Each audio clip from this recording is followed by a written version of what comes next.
vamos a trabajar con otras variables dentro del área de terapia y, bueno, cuáles son esas variables o algunas de todas las que podemos tener en cuenta para valorar a un paciente de manera correcta del área de cuidados críticos. Algunas de estas las vamos a mencionar ahora. Tiene que ver con valorar el patrón de la percepción y control de la salud, el patrón nutricional y metabólico, el patrón de la eliminación, el de la actividad física y ejercicio, el patrón cognitivo y perceptivo, el patrón de la autopercepción y del concepto personal que tiene el sujeto de atención, de la adaptación y tolerancia al estrés, las constantes vitales y las pérdidas e ingresos, es decir, el balance hidroelectrolítico del sujeto de atención. Vamos a ir tratando de charlar de forma sencilla cada una de estas para poder entenderlas un poquito mejor. En primer lugar, nos vamos a meter con el patrón de la percepción sobre el control de la salud. Bien, hay varios autores que hablan sobre este tema, ¿sí? Marjorie Gordon lo habla con los 11 patrones funcionales. Virginia Herdenson va a hablar de las 14 necesidades básicas que tiene una persona y dentro de una de estas 14 es mantener una percepción satisfactoria de la salud. Betty Neumann también va a hablar del patrón de la percepción y control de la salud como un elemento importante para la evaluación de la salud del paciente. Y Dorothy Oren, ¿sí? Otra autora que habla de la teoría del autocuidado, también se va a meter con el tema. Muy bien.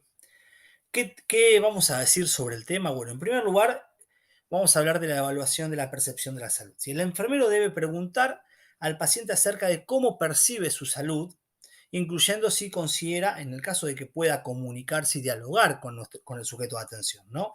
Si existe esta posibilidad, bueno, entonces ahí vamos a ver si la persona considera que está en un buen estado de salud o si hay algún problema de salud que lo preocupa. También es importante evaluar si el paciente entiende la relación entre su estilo de vida y su salud. Esto lo vamos a ver en otro de los patrones también más adelante que se relaciona mucho con este. Vamos a hablar sobre la evaluación del control de la salud, de donde el personal de enfermería debe preguntar al paciente acerca de su capacidad para controlar su propia salud, incluyendo si ha tomado medidas para mejorar su salud. Entendemos que si este paciente está en terapia, ¿sí? Esto no estaría como aplicando, ¿sí? Estaría más bien fuera del área de terapia.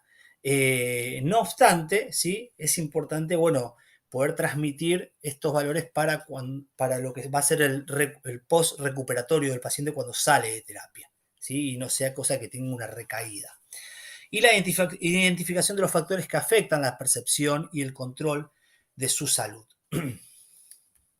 Vamos a pasar a otro patrón, ¿sí? Que se tiene que ver con el nutricional y metabólico, tal vez eh, eh,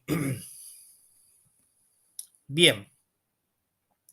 ¿Qué vamos a ver en este lugar, en este punto? Bueno, la evaluación del estado nutricional, la evaluación de la ingesta de alimentos, la evaluación del metabolismo, ¿sí? Evaluar el metabolismo del paciente, incluyendo los niveles de glucemia, de equilibrio ácido-base y la función hepática.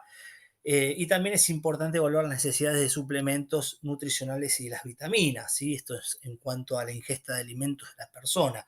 Desde nuestro lugar vamos a ver si la persona se está alimentando o no se está alimentando, y en el caso de que, bueno, no se pueda alimentar por sus propios medios, porque, bueno, tiene algún tipo de alimentación parenteral o enteral, entonces ver que ese tipo de alimentación se esté brindando y administrando de manera correcta, ¿sí? En el caso, muchas veces se utiliza bombas de infusión en estos casos, y bueno, puede ser que haya algún tipo de oclusión y la persona no se esté alimentando. Y eso es una responsabilidad nuestra de que los elementos que se vayan a utilizar en este tipo de alimentación, ya sea parenteral o enteral, estén funcionando de manera correcta para que la persona se esté alimentando.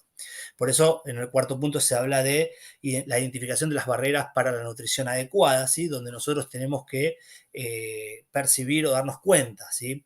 Si hay algún tipo de barrera que esté, bueno, perjudicando al paciente. Y por otro lado, en paralelo, algo que esté no solamente cuando hablamos de las bombas de infusión, sino también si la persona presenta náuseas, vómitos, émesis, ¿está bien? O hay pérdida de apetito. Esas son cosas que las vamos a valorar nosotros como enfermeros en el área de terapia. Bien, continuamos avanzando. Otra de las cosas que vamos a estar valorando, ¿sí?, en nuestro paciente internado en terapia es el patrón de la eliminación. Y bueno, en este caso vamos a tener en cuenta, bueno, detalles sobre las deposiciones, si las personas tienen deposiciones sólidas, si son deposiciones tipos diarreicas, el detalle de la orina, una descripción, ¿sí? Y la toma de datos, sobre todo de esto que tiene que quedar registrado, ¿sí? No solamente de las deposiciones de la orina, sino también de los drenajes, y informar sobre la sudoración de nuestro sujeto de atención. Todo estos son elementos por medio de los cuales la persona va a estar eliminando, y estas eliminaciones hídricas van a estar afectando el balance hidroelectrolítico, del cual vamos a estar hablando más adelante. También tenemos otro patrón, que es el patrón de la actividad de ejercicio. Sobre todo tiene que ver con la movilidad del sujeto de atención. Las personas que tienden a estar en terapia tienen una movilidad reducida, entonces vamos a valorar desde nuestro lugar cuál es el tipo de movilidad que puede ejercer la persona estando en terapia, y si la movilidad no puede ser llevada adelante por la propia persona, ya va a depender de nosotros. Acá nosotros destacábamos dos patrones, el patrón respiratorio y el patrón cardiovascular, pero también podemos destacar,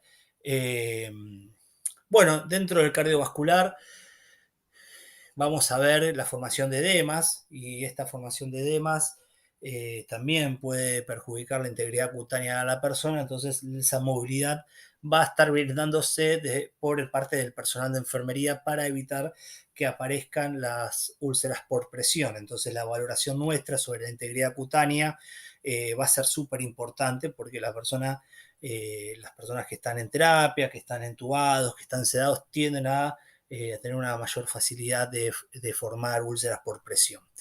Y en cuanto a lo cardiovascular, bueno, el pulso y riego periférico, el llenado capilar, los edemas que hablábamos recién, esta capacidad de autocuidado que va a depender mucho ahora por parte del personal de enfermería, y la información sobre los catéteres también es importante. ¿Sí? Una valoración de parte del personal de enfermería, donde va a estar la inspección del punto que hablábamos en el video anterior, una inspección continua para poder valorar nuestro sujeto de atención en líneas generales y ver su integridad cutánea y evitar alguna complicación.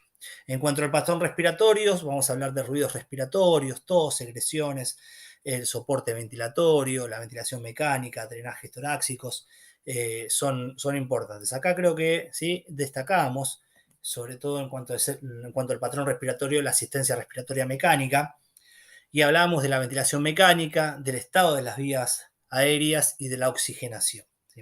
En este punto, en cuanto a la ventilación mecánica, el enfermero debe evaluar el tipo de ventilación mecánica utilizada, la configuración del ventilador, la presión de las vías respiratorias, la frecuencia respiratoria, el volumen tidal, la presión de la plataforma de presión respiratoria final. Bueno, algunos valores que más adelante, cuando ya nos metamos en asistencia respiratoria mecánica, vamos a poder comprender un poco mejor cómo es el uso dentro de la partología, es decir, el respirador que se utiliza, y nuestra importancia para poder valorar el respirador en nuestro sujeto de atención, ¿sí? Sobre todo cuando suenan las alarmas, por qué suenan las alarmas, si hay algo que está pasando a la persona. Bueno, en segundo lugar destacábamos lo que tiene que ver con el estado de las vías respiratorias, donde el enfermero va a evaluar la permeabilidad de las vías aéreas del paciente y la presencia de secreciones. En este caso, bueno, es importante poder escuchar a ver si alguna de estas cosas pueden estar pasando. Puede haber una obstrucción en la vía respiratoria resultado de secreciones, y es importante que nosotros los podamos valorar para poder después ejecutar una acción aspirando a esas secreciones, y que la vía aérea pueda estar permeable. Y sobre todo, en tercer lugar, hablamos de la oxigenación en cuanto a la saturación de oxígeno, para que haya una oxigenación adecuada y correcta. Pasamos a otro punto que tiene que ver con el patrón cognitivo perceptivo. En este punto vamos a hablar del nivel de conciencia de la persona, vamos a ver la escala de Glasgow en un ratito, ¿sí? El nivel de orientación, la capacidad auditiva, visual y comunicativa y la perceptibilidad al dolor y la sensibilidad térmica de la persona. Pero más que nada, como estamos hablando de un patrón cognitivo perceptivo, nos vamos a meter con lo que es la escala de Glasgow y vamos a ver que esta es una herramienta de valoración neurológica utilizada no solo por enfermeros, por médicos, por profesionales de salud, para evaluar el nivel de conciencia de un paciente y la gravedad de una lesión cerebral. La escala va a medir tres componentes importantes, que es la respuesta ocular, la respuesta verbal y la respuesta motora. Bien, hablamos de la respuesta ocular, ¿sí? Vamos a ver que hay una sumatoria de puntos donde si no hay respuesta ocular, ¿sí? Es decir, la persona no abre los ojos, no hay un factor de interferencia, entonces se le da el puntaje de un punto, ¿sí? Se le van a dar 2 puntos si tras un estímulo, perdón, en la punta del dedo hay presión por parte de la persona. Hay un intento por querer abrir los ojos.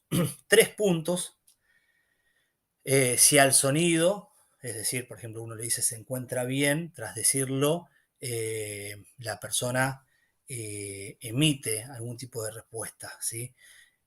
O intenta emitir un tipo de respuesta. Y 4 puntos si ya la apertura ocular es espontánea, abre los ojos frente a algún tipo de estímulo. Pasamos al área verbal.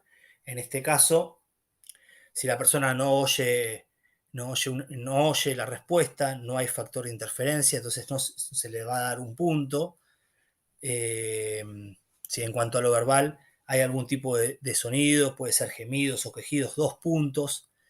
Si hay palabras sueltas, ininteligibles, entonces ahí se le van a dar 3 puntos.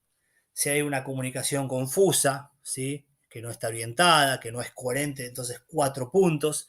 Y si ya hay una comunicación que es correcta, que está orientada en tiempo, en espacio, responde al nombre, al lugar, a la fecha, al lugar donde está la persona, entonces se le van a dar 5 puntos.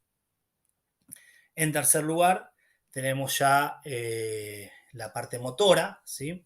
Donde acá vamos a ir del punto 1 al punto 6. Se le va a dar un punto a la persona si no hay movimientos en los brazos ni en las piernas, 2 puntos si extiende el brazo, si flexiona, dobla el brazo sobre los codos, una característica normal, entonces 3 puntos, si hay flexión normal, ahí sí se le van a dar 4 puntos, 5 puntos si lleva la mano por encima de la clavícula estimulada, eso, bueno, ahí van a haber 5 puntos. Y si obedece a las órdenes, entonces, tocate la nariz y la persona puede tocarse la nariz, entonces ahí 6 puntos. Bien. En la escala de Glasgow, un puntaje alto indica un mejor nivel de conciencia y y una menor, perdón, gravedad de lesión cerebral, ¿sí? Un puntaje de 15 en 15 indica que el paciente está completamente despierto, orientado y puede mover sus extremidades de forma adecuada. Sin embargo, no siempre es posible obtener un puntaje de 15 en la escala de Glasgow. En algunos casos, un puntaje más bajo puede igualmente ser considerado como una mejoría, ¿sí? Porque refleja justamente una mejoría significativa en el nivel de conciencia del paciente en comparación a una evaluación anterior. Tal vez la persona estaba con un Glasgow, no sé, 10 en 15 y con el tiempo la encontramos con un Glasgow 15 en 15. Bien, pasamos a otro punto importante que tiene que ver con la autopercepción y autoconcepto. Este se relacionaba con uno de los puntos que hablábamos al principio, ¿sí? Y también se relaciona con el patrón de rol-relaciones. Nuestra persona que esté internada, en el caso de que esté consciente y tenga un Glasgow 15 en 15, va a verse afectado en su estado emocional porque justamente, bueno, está pasando un problema de salud, si la persona está casada, si trabaja, va a estar preocupada por su familia, aunque no esté casada, va a estar preocupada por sus seres queridos, mejor dicho, aunque ahí pusimos estado civil, pero va a estar preocupada por sus seres queridos, por su trabajo, por las personas que tiene a su cargo, por ser una persona, bueno, por las funciones que cumple en su vida cotidiana y que se va a ver limitado, ¿no? Resultado de este problema de salud que está atravesando. Entonces, bueno, el estado emocional, va a haber una alteración en el estado emocional y la pregunta es cómo podemos trabajar nosotros al valorar una alteración en el estado emocional de la persona. Y bueno, acá tenemos que trabajar con la empatía y la escucha activa, con una comunicación efectiva y con un apoyo emocional y psicológico sobre el sujeto de atención. No siempre lo vamos a poder hacer, pero si logramos valorar que hay una alteración dentro del estado emocional, es importante que con el equipo sanitario lo podamos llevar adelante. Esto también forma parte de los cuidados humanizados de los que hablábamos en otros de los videos y no cosificar a nuestro sujeto de atención, sino por el contrario, tratarlo como una persona con sentimientos, emociones y bueno, que está atravesando situaciones difíciles. Vamos a ir a otro punto que tiene que ver con las constantes vitales. Estos son los signos vitales. Las constantes vitales son una herramienta crítica en la atención del paciente en terapia intensiva, ya que permiten monitorear continuamente la condición del paciente para detectar complicaciones y evaluar la respuesta al tratamiento y a tomar decisiones clínicas informadas. Vamos a destacar 4 puntos en lo que son las constantes vitales. Nuestro paciente de terapia intensiva tenemos que tener en cuenta que está conectado a un monitor. Entonces vamos a tener un monitoreo continuo con las constantes vitales que se miden de forma regular y continua.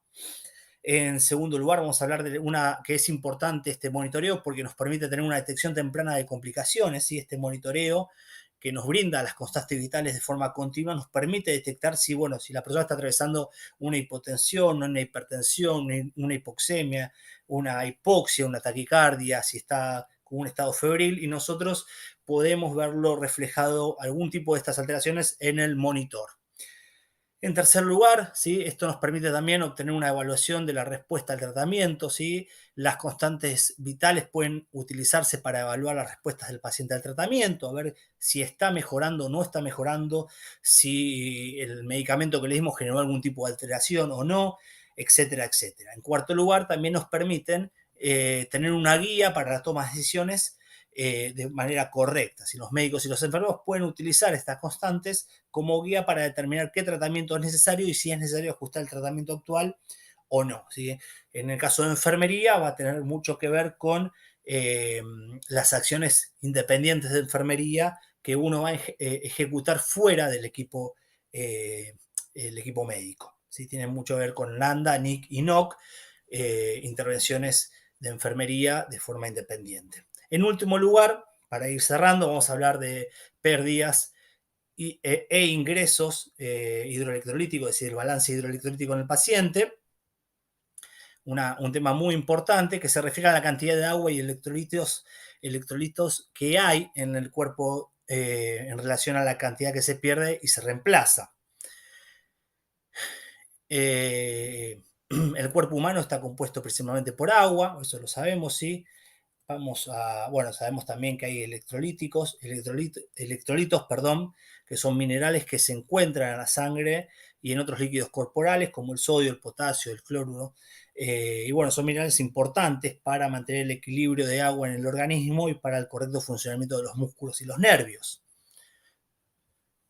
Entonces acá vamos a distinguir que la pérdida de líquidos, el cuerpo puede perder líquidos porque pierde a través de la orina, el sudor, la respiración, las heces, ¿sí? Es importante entonces que esa pérdida sea recompensada con la reposición, es decir, a través de ingresos, puede ser un líquido, tomar un vaso de agua, tomar un vaso de té, todo tipo de líquido que ingresa al organismo, y esto va a generar un equilibrio hidroelectrolítico que justamente se refiere a ese balance entre la pérdida y el ingreso de líquidos en la persona. Lo vamos a ver reflejado en este esquema, ¿sí? Donde vamos a ver el ingreso y el turno, ¿sí? El turno mañana, turno tarde, turno noche y el ingreso total, ¿sí? Dentro de la dieta vamos a ver líquidos, ahí tenemos solución fisiológica, dextrosa, otras infusiones como sangre, plasma y la cantidad de cada uno de estos líquidos que fueron ingresando en cada uno de los turnos y el total. el último turno es el que se encarga de hacer hacer la suma total de los ingresos en el transcurso de las 24 horas para cerrar ese balance hídrico de ingresos, pero también el de egreso. Vamos a ver las orinas, las disposiciones, vómitos, puede ser algún tipo de hemorragia, ¿sí? Todo eso también se va a plasmar y va a haber una suma entre el ingreso, perdón, y el egreso, se va a hacer una resta y vamos a ver cómo fue el balance. En este caso el balance hídrico fue positivo, ¿sí? Nos da 2.030 centímetros cúbicos de ingresos total en nuestro sujeto de atención.